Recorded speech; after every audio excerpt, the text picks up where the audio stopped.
this is a very simplistic, but I think somewhat accurate way to sort of visualize this, because I'm a visual guy. I need to be able to see something in my head rather than just theoretically. That the Declaration of Independence is like IKEA, directions. Stay with me. Stay That's with me. awesome. I love it. Go, It's go. IKEA directions, because when you put together IKEA, everybody looks at the pictures and sees the first line is like, I know what I'm going to do. And you come up with that last screw and you're like, what the Jiminy? And it falls apart. That's why you need to read all the directions and understand what you're going to do and what it really means in order for something to stand and work. That's really what it is. So my new saying is the Declaration of Independence is the IKEA directions for our country. Welcome to the Republic Podcast, where history meets scrutiny and facts matter. Join Rob and Lou as they dive deep into the foundations of American democracy, dissect the laws that shape our lives, and challenge the narratives behind today's headlines. From forgotten chapters in the U.S. history to the legal truths they didn't teach you in school. This is your front row seat to get informed, unapologetic conversation. We have an American republic, if we can keep it. Now, let's get started.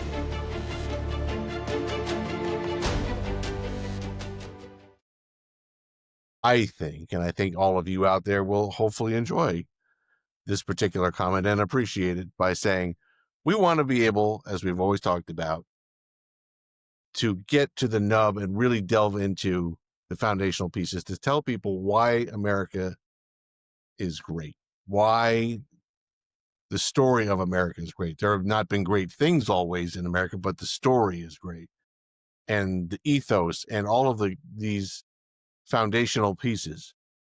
So we go through the literal text of the Declaration of Independence, the last two sessions, and then we wrap it up, as we will with other things, with a riff session. We're going to talk about why it is that the Declaration of Independence is still today relevant and why. And so we're going to riff. And there have been things that have been going on in this country which make both Lou and I just, shake our heads and all sorts of things, but we're not going to get distracted by all that because we have our eyes on the prize. Right. Fine. Fine. Yeah. But yes, no, then that's really what it comes down to.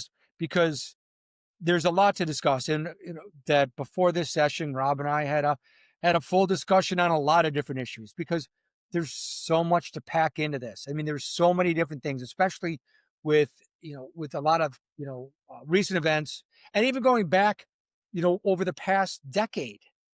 There's so much, and there's so many things that we could really delve into.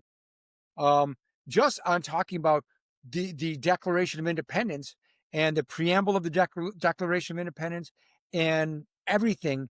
And it's so much. I mean, I had to be able to wrap my head around it. And as we started off our magical mystery tour on this channel, Lou and I talked about the fact that one of the driving forces behind wanting to do this, and we talked to our own kids and their friends, and we realized that the dumbing down of America, and I'm not suggesting we're the Mensa candidates from our respective communities, but the dumbing down of American history about what America is, the pride that people should take in America, it's palpably problematic. So as part of, as we just talked about, what we're going to do, we talk about something that is important or foundational or memorable in American history. We're going to distill it, and then we're going to translate it to, why is this important today? And most people, I hate to be generalizing and painting with a broad brush, just my opinion, most people who are our kids' ages and younger, no idea. I'd be surprised if at least half of them know anything about the Declaration of Independence to begin with. Hopefully I'm wrong, but that's just in the kids that I've talked to, in the friends of my children who I've had the chance to talk to over time, not very confident. So, as we talked about, the greatest breakup letter of all time. Yeah. But the greatest breakup letter was penned, thankfully, by a gentleman by the name of Thomas Jefferson, primarily. And Thomas Jefferson put prose and words and phrases into action that still frame the American lexicon and our ethos. But most people, as we've talked about, if they know the Declaration of Independence, just know the first part where they say, "We hold these truths to be self-evident, that all men are created equal, that they are endowed by their Creator with certain unalienable rights, Mhm. and among these are life, liberty, and the pursuit of happiness," right? And people usually hear that and remember that, if they do, and that's it. And that's a very narcissistic, if you leave it at just as that, or a very limited viewpoint of just self. I, me, I'm important. I have these rights. I have this. I can do this. But in my reading of the Declaration of Independence, it's so clear to me that Thomas Jefferson struck the balance of the individual rights. Don't say it. Dude, come on. Anyway, yes, he struck a balance He and struck a balance between the individual, but also the community, the importance of the community. Because remember the last phrase on the document, which says, "We mutually pledge to each other our lives, our fortunes, and our sacred honor." It's about the community. And within the community, it's important to recognize we are endowed by our Creator with these unalienable rights. and so it's a delicate balance. It's a delicate balance between personal rights, life, liberty, pursuit of happiness. It's a balance amongst the communal rights to rise up against a government if you feel that that government is, is not working in the best interest of the people. But you have to take a look at as a community and as a whole. You can't take a look at isolated pockets and say this is wrong for this group, so therefore we must rise up, or this is wrong for this. It's a community. We have to work together, and that's really what this was about. It's a call to unity to rise up against this monarchy that was, was not was belittling and maltreating the colonies. And that's really what it is. And so it's, while it stresses the individual rights, while it stresses these other this ability to fight the government, it also stresses significantly the need to work together to put our own lives, our own fortunes, our own goods for the betterment of the country. And exactly. And when we say that Thomas Jefferson struck the balance, it's not just between the individual rights and the community. We talk about we are breaking free from England. This is unheard of. And we do so because of these 28 allegations we say against the king. But Thomas Jefferson, again, gives us the balance. We're breaking free. We're rebelling. But he says, "Prudence indeed will dictate that governments long established should not be changed for light and transient causes." Meaning, hey, yes, you should be able to change your government if it's not serving the people, but do so only if it's your last resort, basically. Don't do it blithely. Don't do it just because you want to, just because you want attention, or just because you think it's cool. There's got to be a basis for it. And it's not a passing basis for it. It's not something saying, "Oh, I dislike this at this time, so I'm going to do this." Or and the thing is that, while it may seem that when I'm coming, like, if if we continue on this discussion, I may have a certain slant, but both sides are guilty of it. both sides are, both the conservatives, the progressives, left, right, however you want to look at it. This is something where both sides are guilty of it, where they're saying, we don't like this, so we're going to rise up. It's not right. It's something where it has to be something so foundationally wrong that the entire government, not just part of it, not just a law, not just something that you don't like, but the entire government needs to be pulled up root and branch and destroyed to start over again. And that's something significant. That's something where, as it says inside the Declaration, this is not something to be treated lightly. Words should be used carefully. I remember talking to my daughter some time ago because I was watching a black and white film. I happen to like black and white. I like older films. And I don't remember if it was a Gene Kelly, although I think more than it didn't make a difference what it was. The language that was used in the 1930s and 1940s was much more purposeful. It was much more reflective. It was much more polite. It was much more descriptive.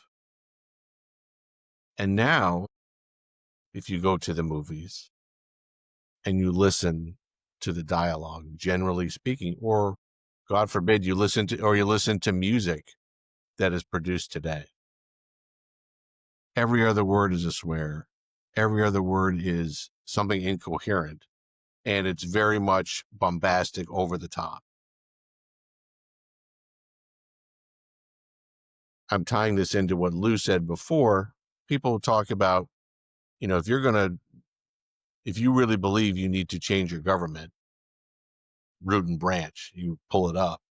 There's got to be a particularly good reasons, the whole basis for it, as stated by Jefferson in the Declaration, shouldn't be changed for light and transient causes.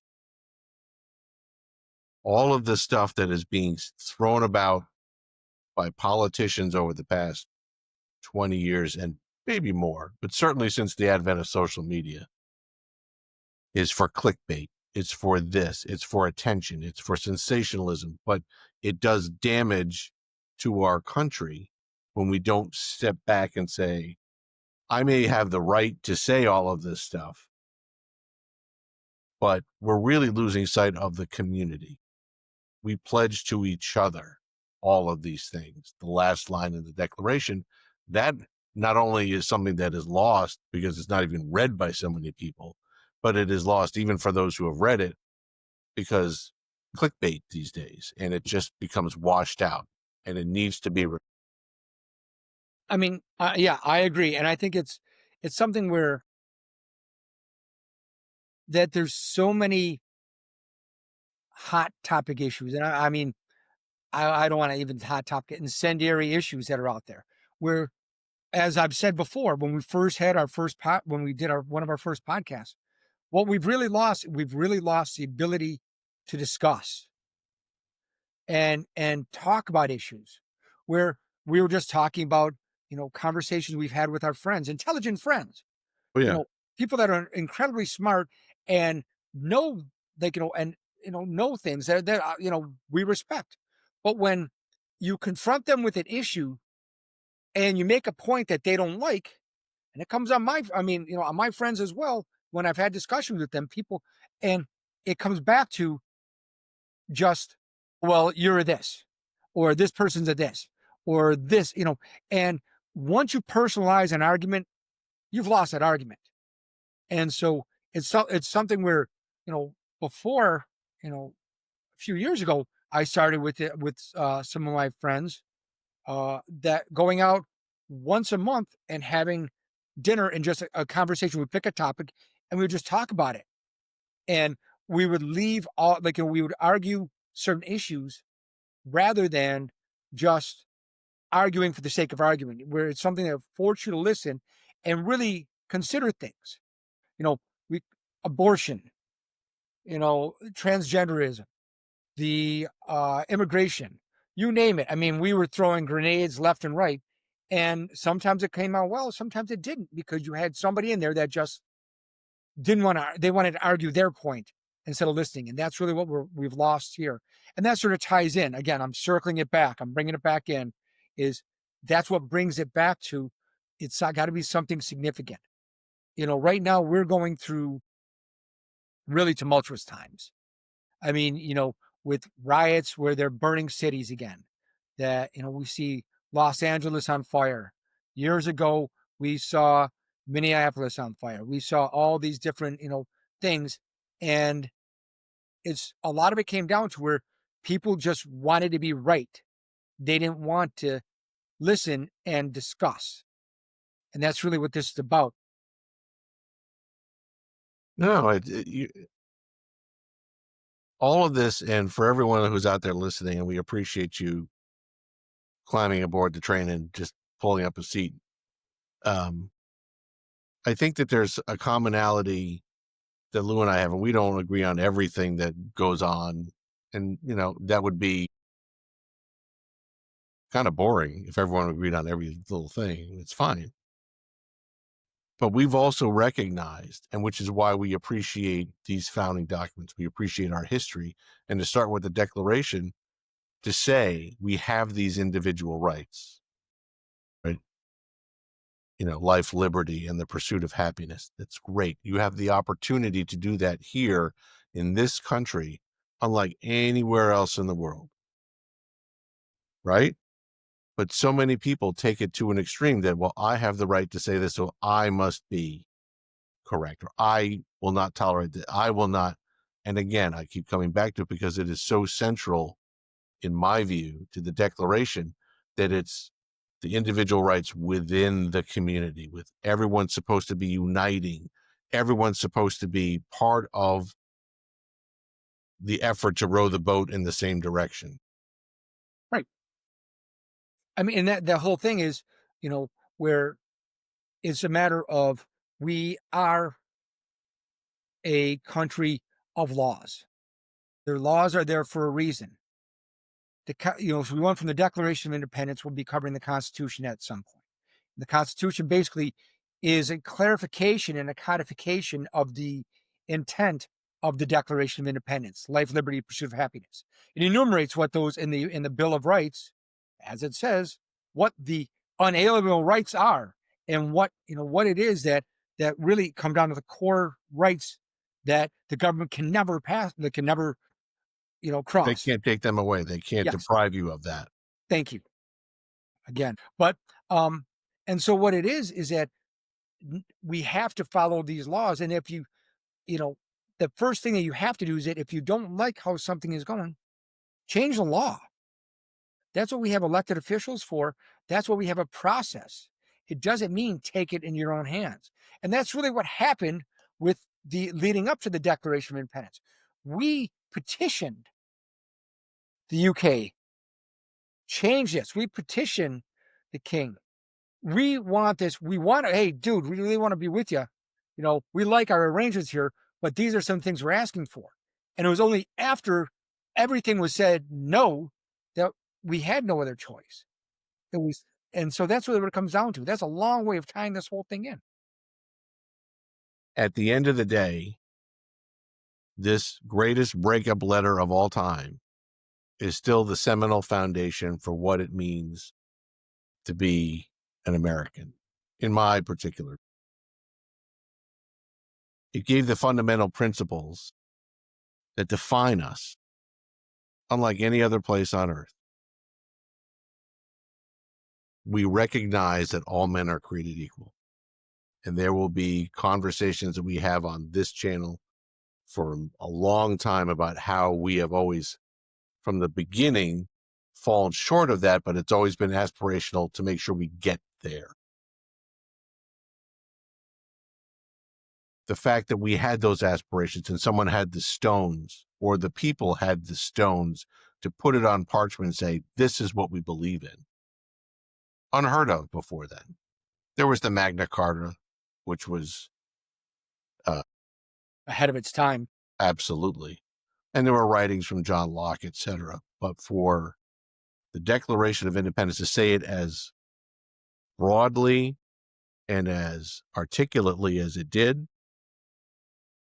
that defined us as Americans. All men are created equal. But at the same time, I keep coming back to it, all men are bound to each other in this country. We sink or swim together. That's exactly it. Oh no! I Don't was tread going on to me. say wrong flag.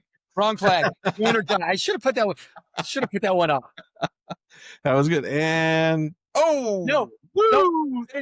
Same, similar snake, different thing.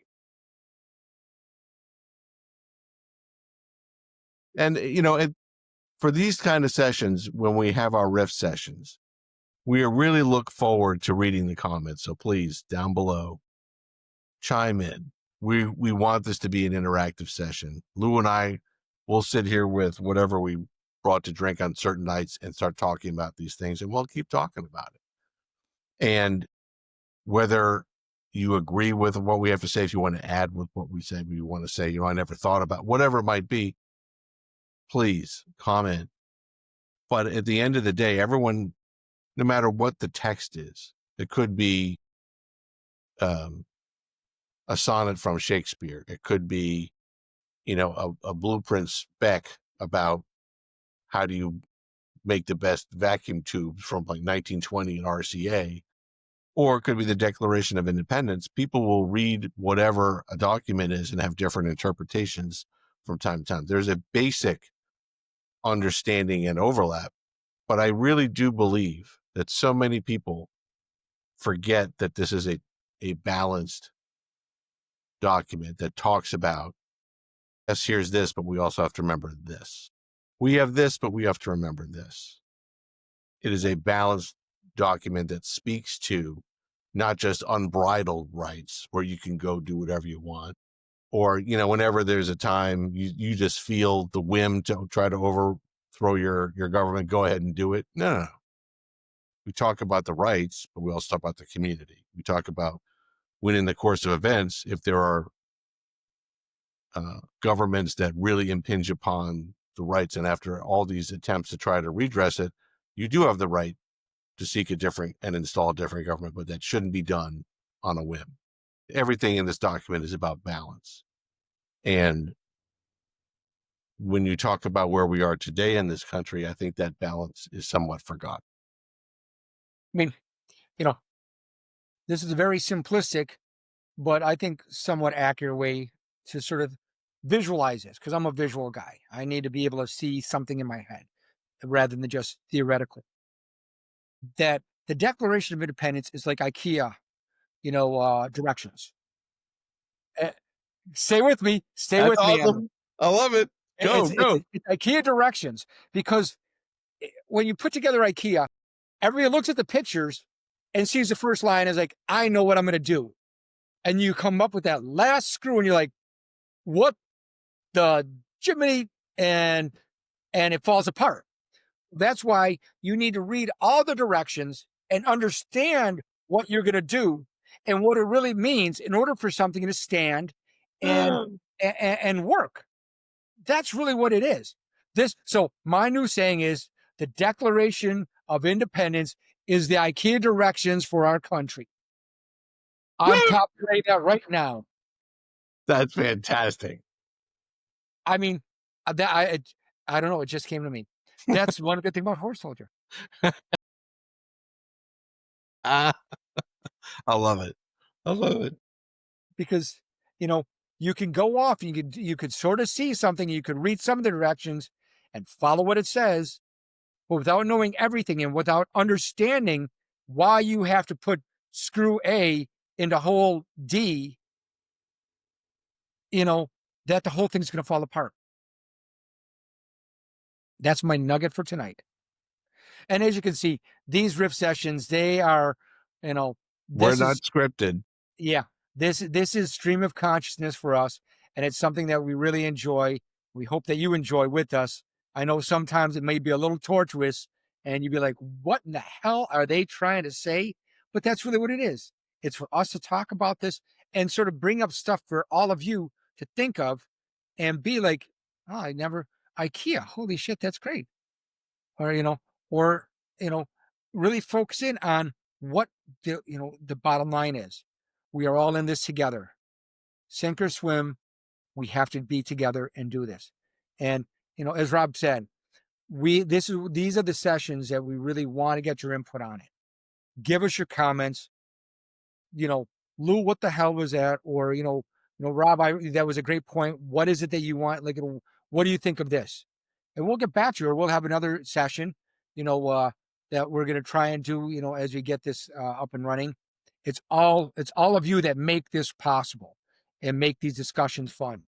And the whole point of it is it's a discussion, because as we said, and not to beat the dead horse, so many things have been passed over, overlooked, intentionally glossed over in the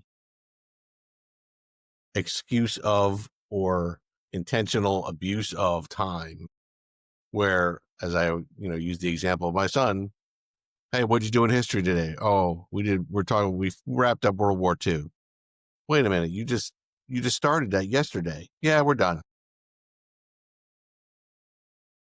So when you talk about American history, people, and especially the younger generations, younger than us, say from the 60s forward, are not getting the full depth of the American experience, of the American documents, of the American foundational pieces. And when we talk to our kids, we've had to be the ones to educate them about these things. I didn't know. I remember one of my son's friends talking about the Declaration of Independence. This goes back a ways. And I asked him point blank, well, do you know about, the different things that they said about the king? He had no idea what I was talking about. He thought that the Declaration of Independence literally was those 2 or 3 lines. Life, liberty, the pursuit of happiness, all men are created equal. That's it. If you don't know the whole document, you don't know jack, because the whole document was so carefully crafted. As we've said, the IKEA instructions, you don't want that last screw hanging out on the floor and everything fall over. Understand it. And in the immortal words of the old 80s movie, know it, learn it, live it. No shirt, no shoes, no dice. But with that being said, we appreciate your time. We appreciate everything. And again, you can show us your appreciation by subscribe, and tune in. That's right. We're going to wrap up this Riff session, and we appreciate you being along for the ride.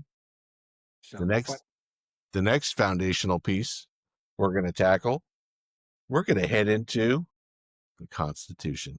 Woo! Right. Rockin' on.